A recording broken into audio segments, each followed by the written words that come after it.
Souvenez-vous, en 2011, le gouvernement de François Fillon avait attribué le label Grande Cause Nationale au thème « Pas de solitude dans une France fraternelle ».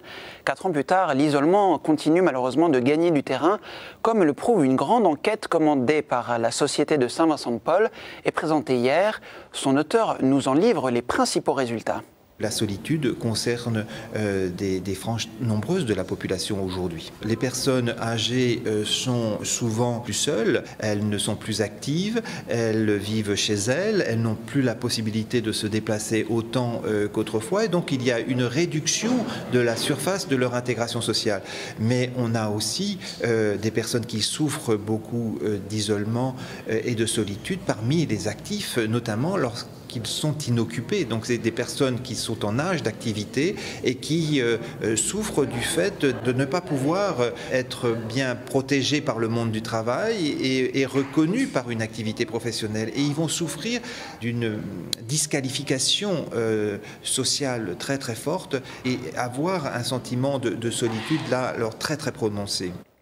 Pour aller au-delà des résultats chiffrés de cette enquête, nous nous sommes rendus sur le terrain pour suivre l'action de la Société de Saint-Vincent-de-Paul. Ce samedi matin, à Athis-Mons, Michel rend visite à son amie Véronique. Ce bénévole de la Société de Saint-Vincent-de-Paul a rencontré la jeune grand-mère dans le cadre de sa mission. C'est ce qui se passe avec cette famille que je vais voir comme si c'était un peu ma propre famille, en tout cas des amis proches. Et pour eux, c'est pareil. Hein, je suis plus que la personne qui un jour leur a amené un colis, quoi. Bonjour Véronique. Va bien, t'as dormi? T'as vu, je t'ai amené le soleil. Hein. Chez elle, Véronique héberge 3 de ses enfants et 2 petits-enfants. Problèmes de santé, chômage, pauvreté, une série noire qui a contribué à isoler la grand-mère célibataire. Les visites de Michel lui remontent le moral.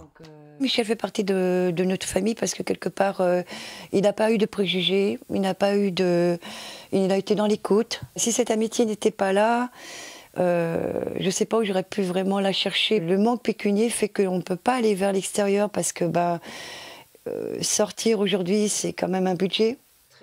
Comme Véronique, les chômeurs, premières victimes de la solitude, c'est ce qu'affirme l'enquête sur l'isolement et le délitement des liens sociaux initiée par la Société de Saint-Vincent-de-Paul.